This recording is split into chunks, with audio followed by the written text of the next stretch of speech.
con este aislamiento que aparentemente no es tal, porque en determinadas zonas la gente está como si nada o peor.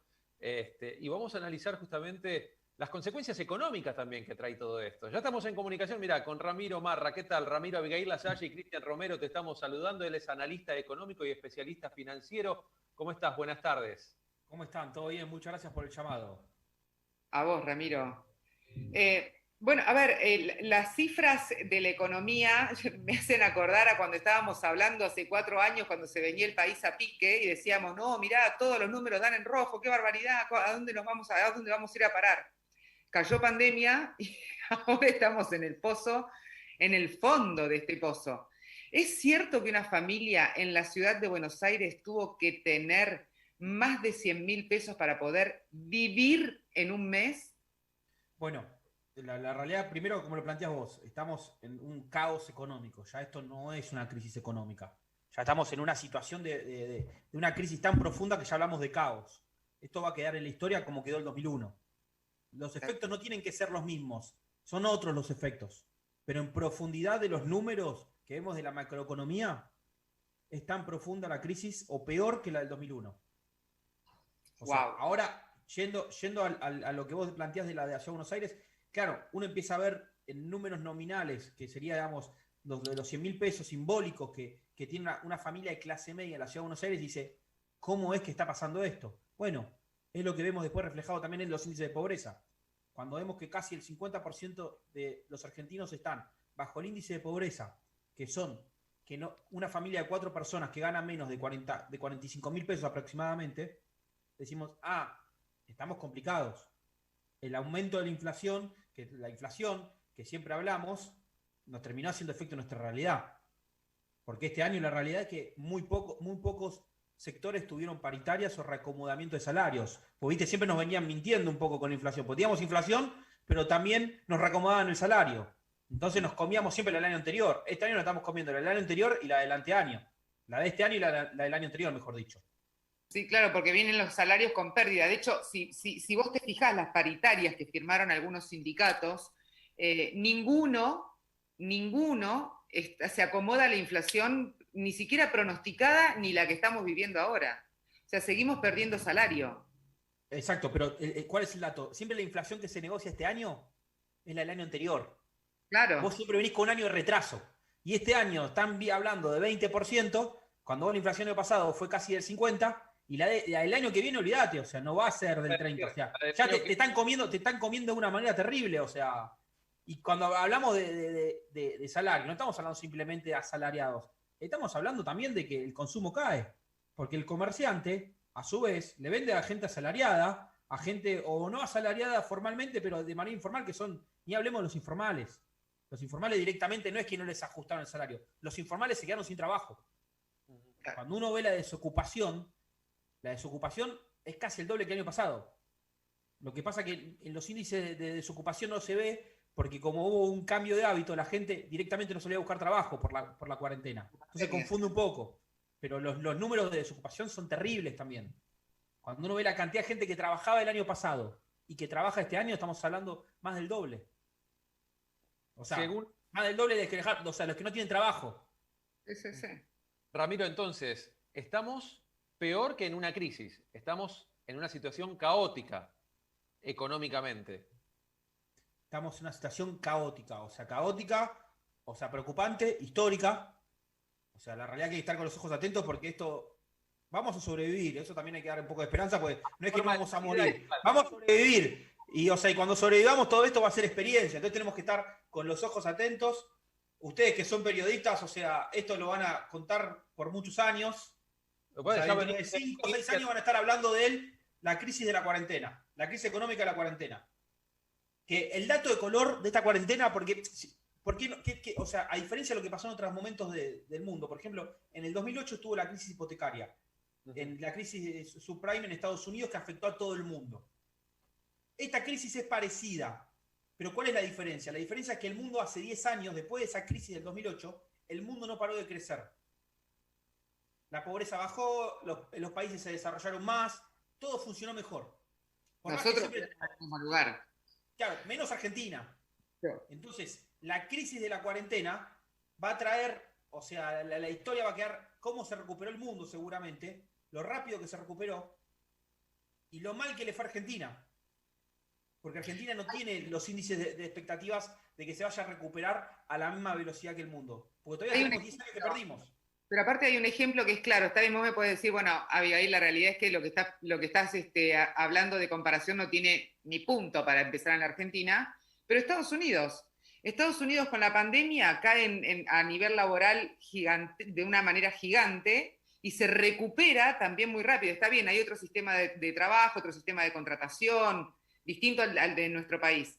Pero ahí tenés un claro ejemplo de cómo se va reactivando la economía rápido, que nosotros eso no podemos hacer. Exacto, bueno, el tema cuál es, el tema es que nosotros tenemos un problema, nosotros nos estamos comparando con el mundo en este contexto de cuarentena, pero nos olvidamos que la comparativa, el problema de nuestra comparativa está en los últimos 10 años, los últimos 10, 15 años. En la Argentina la última década, o sea, fue todo pérdida. Cuando uno ve, por ejemplo, un comerciante, ve, por ejemplo, la Cámara de Medianas Empresas siempre hace un informe mensual de cómo están las ventas de los comerciantes sobre todo. O sea, que representan a los comerciantes. La caída es constante en 10 años. Entonces esto fue un golpe cuando ya la venían pasando mal. Si nos ponemos a pensar los temas que hablábamos nosotros en el 2019, en el 2019 decíamos, qué mal que están las cosas. La economía no levanta. Si nos ponemos en el 2018, 2017, 2016, siempre pasaba lo mismo en los últimos 10 años. Nosotros desde el 2010 que no crecemos. Wow. O sea, y este golpe de la cuarentena, por eso el reclamo de los que hablamos de economía y de los que podemos tener un poco más de visibilidad era, por favor, no pongan a la salud por arriba de la economía, van de la mano. No somos un país que tenga esas condiciones. No decíamos, dejen la salud de lado. Decíamos, no, respeten a la economía. Porque un día van a pasar 6 meses, como están pasando ahora, y vamos a ver la realidad de lo que afecta la cuarentena en términos económicos, que también termina pegando en la salud. Porque Ramiro, o sea, ya empezamos a ver crisis de salud de la gente que está afectada por términos económicos.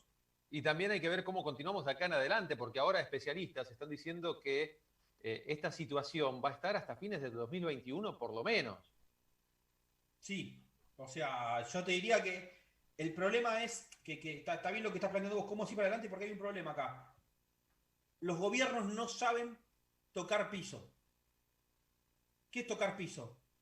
O sea, ir a la operación, vos estás en terapia intensiva y te dicen, bueno, para hacer terapia intensiva, vos tenés que pasar por el quirófano. O sea, tenés que ir a operarte. Si no, no vas a salir nunca. Si no, siempre vas a estar internado en terapia intensiva. Necesitas hacerte el trasplante, necesitas hacerte. Está bien, pero vos no puedes seguir adelante sin trasplante. Pero ¿cómo sería el trasplante de la Argentina? Aceptando la realidad y dejarse mentir.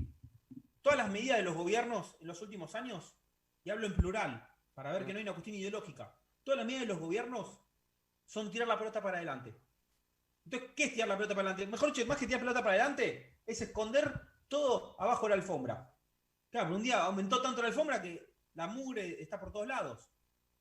O sea, por ejemplo, precios cuidados. Basta de que nos hagan creer que precios cuidados es un beneficio para nosotros. ¿Puedo decir que nos ponen precios cuidados? Precios cuidados como ahora la canasta de los precios máximos, o de los precios esenciales o máximos, sería en realidad algo para los empresarios, no para nosotros, no para el consumidor. Y para los empresarios, no para nadie. O sea, cuando a vos te limitan de tu libertad haciendo negocios, en algún lado pega eso. Miren, los precios cuidados tienen un efecto muy parecido a lo que se habla del cepo. ¿Qué pasó con el dólar blue? Se despegó mucho la brecha, hasta la famosa brecha, ¿por qué? Porque había restricciones. Vos no podés poner restricciones en la economía. Las restricciones es de muy corto plazo y están pensando un plan económico donde liberás todo. No hay manera de hacer en estas situaciones que estamos cosas progresivas. Vos no salís de a poquito de terapia intensiva. Tenés que ir y hacerte el trasplante. O sea, lamentablemente, si siguen estirando o escondiendo la mugre abajo de la alfombra, y sí, miren, la brecha va a ser del 200% y la devaluación nos va a pegar el doble. O sea, si hay que aceptar una devaluación, hay que aceptarla. No nos podemos negar. Si uno va a terapia, uno va a un grupo de terapia, lo primero que te dicen, yo hice terapia de grupo porque tengo experiencia, lo primero que te dicen es, reconoce tu problema. No vengas a contarme los problemas de otro.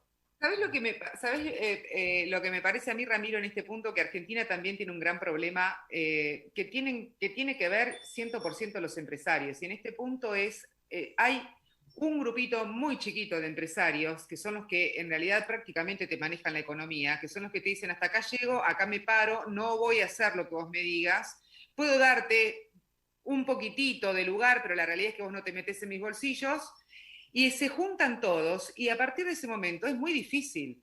Vos podés decirle a la gente, mira, ustedes pueden comprar los dólares y qué sé yo, pero a partir de ese momento el empresariado argentino, esos que tienen la posibilidad y la guita líquida, no la dejan acá.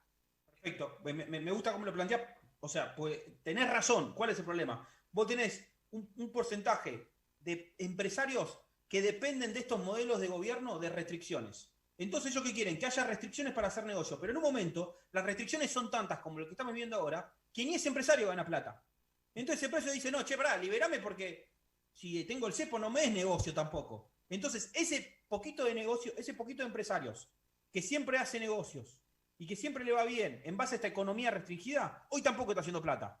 Porque como estamos en un caos y en una crisis, hoy están todos perdidos. Entonces, ¿qué te dicen? No, liberame ahora. Pero si vos vivías de las restricciones, son cómplices de esas decisiones. O sea, ese tipo ahora no, se dio cuenta que lo que hizo no tiene sentido. Porque toda la que ganó, la empezó a perder. O sea, este año en la Argentina y los últimos 3 años, por decir una manera, con el movimiento que hubo del dólar, la realidad es que todos los argentinos perdimos. Ya no hay un problema de clases. No. Cuando hablábamos recién al principio y decíamos, mira, hay un problema de la gente que no llega a 50.000 pesos para cubrir la canasta básica, entonces que son pobres, el 50%. Pero pará, hablemos del otro 50%. El otro 50% tampoco es rico. El otro 50% es menos pobre. Porque si el otro 50%, si para ser una clase media acomodada, entre comillas, tenés que tener 100.000 pesos de ingreso en la Argentina, en la ciudad de Buenos Aires, estamos hablando de un porcentaje muy bajo. El otro día le veía las estadísticas, hay solamente un 3% de las familias, o sea, 2 ingresos en la Argentina, que ganan más de 150.000 pesos. Un 3%. Un 3%. O sea, la clase alta de Argentina es un 3% de familias que empiezan a partir de 150.000 pesos, no a partir de 500.000 pesos. O sea, pues si esos números que están diciendo de la clase media de Buenos Aires son 100.000 pesos, y bueno, esa clase no es clase alta realmente, es clase alta en Argentina, pero en otra parte del mundo es clase pobre. Y de ahora en más, ¿qué hay que hacer para que las cosas mejoren o para que estén bien y para darle por ahí un incentivo a los empresarios también a tomar más empleados? Porque los empresarios lo que dicen también que las cargas que tienen que pagar por cada empleado son muchísimos, los impuestos que tienen que pagar son muchísimos. Entonces, ¿qué es lo que se puede hacer? Y teniendo en cuenta que uno de los motores de la Argentina es el turismo también. Y se viene la época turística. Sí, que una época turística va a ser muy rara porque, o sea, van a venir un montón de brasileros, un montón de chilenos, porque el tipo de cambio está a 170. ¿Y qué van a hacer? Van a ir al mercado blue. O sea, estás invitando a gente a tu país porque estás barato, pero le decís, no, anda al mercado ilegal. Ahí te das cuenta de lo mal que funcionan las cosas. Y a su vez tenés otra particularidad que tienen los argentinos somos pobres en ingresos. Pero si nosotros vemos todos los ahorros que tenemos en dólares, por el miedo de lo que va a pasar, porque tenemos pocas expectativas, es mucho. Hay 400.000 millones de dólares de argentinos que los tenemos, no están en cuentas en Suiza. Son argentinos que fueron acumulando dólares, está distribuido. Debe haber cuentas en Suiza, por supuesto, pero también están en cajas de seguridad, también están en las casas de la gente, también están en las cajas de ahorro de los bancos. Esos dólares son los fundamentales para sacar la economía adelante. Pero esos dólares hoy no van a aceptar entrar a 80 pesos. Por eso el gobierno empezó a fomentar el vender los dólares al dólar bolsa, que está a 150. Lo que pasa que el argentino, sí, me vendés, acá lo conecto con tu pregunta. Sí, yo, empresario pyme, tengo para vender mis dólares, que ahorré 30.000 dólares, pongamos un ahorro, un empresario pyme, de una empresa que le esté funcionando bien los últimos años, o que fue ahorrando algo, yo estoy dispuesto a vender 30.000 dólares a 150, 160. Pero pará, bajame las cargas sociales, bajame los impuestos. Porque como los meto a 150, vos después vas y me inventás un impuesto. Por eso el impuesto a las fortunas está mal. Porque el impuesto a las fortunas hoy es para el de al lado que capaz no le afecta, o capaz sí le afecta, pero no me toca a mí porque le toca a poca gente. Pero mañana es para mí otro impuesto.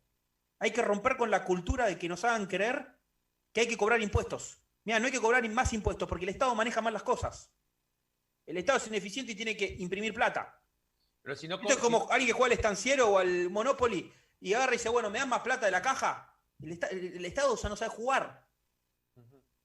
Lo que pasa, Ramiro, también que si no cobra impuestos, tampoco puede estar imprimiendo constantemente. No, bueno, lo que pasa es que ahí está lo que decíamos recién. Si vos primero aceptás el tipo de cambio que tenés a 150, hay gente que va a empezar a invertir. Pero aparte, si le bajás los impuestos, entonces, si vos bajás los impuestos, va a haber más inversión. Si hay más inversión, crece la economía. Esto es, si vos bajás los precios de tu producto, vas a vender más. Si vos bajás el precio de los impuestos, bajás los impuestos, mejor dicho, automáticamente vas a tener más inversión. Y ahí vas a recomponer lo que te falta. Hay una reactivación. ¿Y por qué hay posibilidades de esto que estoy planteando yo? Porque hay dólares. Porque los argentinos sacaron dólares el año pasado, sacaron dólares este año y fueron comprando dólares los últimos 20 años. Lo que pasa es que tienen miedo a su país. El problema, Ramiro, es que no todos los argentinos sacamos dólares. Ese es el tema grande. O sea, por eso está tan... Considero yo, por ahí estoy equivocada, obviamente, vos sabés mucho más que yo. El problema es que no es que los argentinos sacamos dólares. Un grupo de argentinos sacó dólares, que son aquellas empresas que tenían, reitero, la liquidez en la mano y dijeron, me lo llevo. Entonces, y eso ocurrió, lamentablemente, en los últimos 3 años del macrismo, ocurrió muchísimo, lo mismo que los bancos, que hicieron un montón de guita con la bicicleta financiera, y el Estado mismo terminó perdiendo. Y ahí mismo el empresario pyme, con todos los impuestos que tiene la Argentina, también terminó perdiendo. O sea, en realidad Argentina tiene una forma, me parece a mí, reitero, corregime, que es como yo llamo una economía como encadenada. Todos los eslabones tienen que ver con cada uno.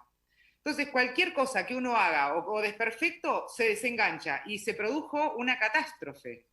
Porque pierden puestos de trabajo, se cierran empresas, cierran fábricas. Pero toda esa cadena empieza desde un eslabón que ¿cuál es? Es el Estado. El Estado no hace que nadie se sienta con condiciones de decir dejo la plata acá. Fíjate lo que es el Estado. Esto que decías vos de la bicicleta. Lo de la bicicleta financiera. Fíjate lo de la bicicleta financiera. La bicicleta financiera se está haciendo ahora. Con un dólar que sube al 100% en un año. Con las Levax. Mientras el discurso de la política era, no, porque están haciendo plata con las Levax. Hoy los bancos dicen, yo perdí plata con las Levax. ¿Por qué? Porque el dólar se fue a un 200%. Cambiaron las variables porque nos están todo el tiempo tapando, escondiendo bajo la alfombra. O sea, hoy un banquero argentino perdió en su valuación de su banco un 80%, un 70%. No quiero dar el nombre de ninguno, pero vos te pones a pensar en la cara de un banquero argentino, seguramente se te puede venir uno. Ese tipo, su banco valía 10.000 millones de dólares, 5.000 millones de dólares, hoy vale 500 millones de dólares. Lo mira en dólares. Porque cuando nosotros miramos nuestros inmuebles, uno el que puede acceder a un inmueble, evalúa su inmueble en dólares, no lo evalúa en pesos. Y lo mismo le pasa al medio empresario. O sea, todos perdieron plata en la Argentina. Las cosas se hicieron tan mal. O sea que yo creo que el problema es que no se hicieron mal. Ojalá hubiera sido solamente un gobierno. El problema es que se vienen haciendo mal constantes gobiernos. Y cuando asume un nuevo gobierno, que uno tiene que renovar las esperanzas y renovar las expectativas, que en un año volvamos a estar en esta situación, es preocupante. Y es ahí cuando se genera el caos. El caos no es culpa solamente de Alberto Fernández o de este gobierno. Es culpa de este gobierno, del gobierno anterior y del otro gobierno. Es lo que me paro ahí porque no quiero caer en lo fácil de decir los últimos 40 años de democracia. Hablemos de los últimos 10, 15 años, para demostrar que esto es un problema del Estado administrado por el gobierno. Sí, y tampoco hay una renovación política en la que uno diga plenamente, bueno, esto puede ser distinto, ¿no? Más o menos las caritas y los apellidos son más o menos parecidos, depende del puesto. Sí, cuando los apellidos son parecidos, también el otro problema que hay es que las medidas son parecidas. Porque si de última siguen estando los mismos, pero los mismos se la juegan un poco más, mirá, está bueno. Que fue el problema que que hubo cuando asumió Macri. Macri no cambió tanto las cosas. Macri hizo una cosa de maquillaje, pero no hizo un cambio drástico, es decir, yo voy a cambiar verdaderamente el camino de la Argentina. Más, esperaba un cambio que no lo hizo. Y eso fue un golpe terrible, porque si vos te llamás Cambiemos y venís y hacés lo mismo, y mirá, me empiezo a preocupar. No hubo un Cambiemos acá, hubo un Continuemos. Y el problema de este gobierno es que no hubo, como no se llamaban Cambiemos y era más un Volvemos, realmente volvieron igual de lo que hacían antes. Entonces, ¿qué pasó? Siguió siendo una continuación de lo anterior. Yo no sé si Macri hubiera manejado mejor la crisis que Alberto Fernández. No es una discusión que estoy dando. No es una cuestión partidaria. Es una cuestión de hay algo que está fallando desde las bases. O sea, que el dólar tenga una diferencia del 100%, que haya aumentado un 130% desde el 10 de diciembre hasta acá. En el resto del mundo no pasó. En el resto del mundo hay monedas que se vieron favorecidas ante la emisión del dólar y le ganaron al dólar. Nosotros hablamos del dólar, pero el problema es el peso. Hay monedas el dólar bajó en otros países. Acá subió un 130%. Entonces quiere decir que hay monedas que contra la Argentina subieron el 140, el 150. Bien. Rápidamente, en resumen, 3 puntos importantes que hay que tener en cuenta de acá en adelante. ¿Habría que liberar el cepo? Sí. Habría que liberar. No liberar el cepo. No habría que liberar el cepo. Habría que liberar el sistema cambiario. O sea, ¿qué es liberar el sistema cambiario? El Banco Central te dice, no, yo no quiero vender más dólares porque si vendo más dólares me quedo sin dólares porque no tengo dólares. Bueno, no vendas más dólares entonces. Hace que los precios se recomoden rápidamente. Sufriremos la realidad de pasar por la operación. En la operación, sí, o sea, va a haber gente que entre en la pobreza, sí, pero va a salir más rápido. Pero no podemos tener 50% de pobres por 50 años. Es preferible tocar el piso y levantar. Las devaluaciones tienen un efecto muy fuerte de corto plazo, donde tenemos que estar preparados, pero después tiene un efecto de recuperación y de reacomodamiento. Y cuando después de que vos liberás el sistema cambiario, lo que vos tenés que hacer es empezar a ordenar la economía. Es decir, a ver, ¿cómo hago para bajar los impuestos? ¿Cómo hago para dejar las discusiones institucionales que no ayudan al país? ¿Cómo hago para que la discusión de la reforma judicial sea verdaderamente para que el país funcione y no para que le funcione a los políticos? O sea, todas esas discusiones son las discusiones que se tienen que dar en un contexto de una economía más ordenada.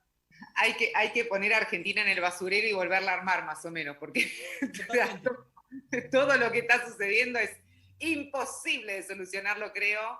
Lamentable, ¿no? O yo me lo tomo a gracia para no largarme a llorar, pero realmente es lamentable. O sea, vos hablas del sistema judicial y está muy metido en la política. La economía, bueno, ya lo estamos teniendo en cuenta, los políticos lo mismo. O sea, en realidad, reitero, para mí, Argentina el basurero, volvamos a armarla. Sí, y para que vean que no es una cuestión esto partidaria ni ideológica. Se lo voy a decir de otra manera. Ustedes imagínense cualquier persona que esté en el gobierno, en este gobierno o en el gobierno anterior, con sus amigos comiendo un asado. La charla sería muy parecida a esta. O sea, no es que el ministro de Economía va con sus amigos a comer un asado y dice, no, estoy haciendo todo perfecto. No, eso lo dice públicamente. Con sus amigos dice, no, hay que poner la Argentina en la basura, hay que rearmarla. Entonces, ¿por qué no lo hacen? ¿Para qué se dedican a la política? ¿Para ir a la televisión? O sea, si se dedican a la política para ir a la televisión, les aseguro que no es negocio, porque después que vayan a la televisión y sus amigos le manden fotos que se ven en la televisión, después hay 40 millones de argentinos que los van a putear. Por eso no es inteligente lo que hacen los políticos. Ramiro, perdón, Cris, dale. Gracias por tu tiempo. Te mandamos un abrazo muy grande y gracias por estar acá en Cómo es Posible. Gracias por haber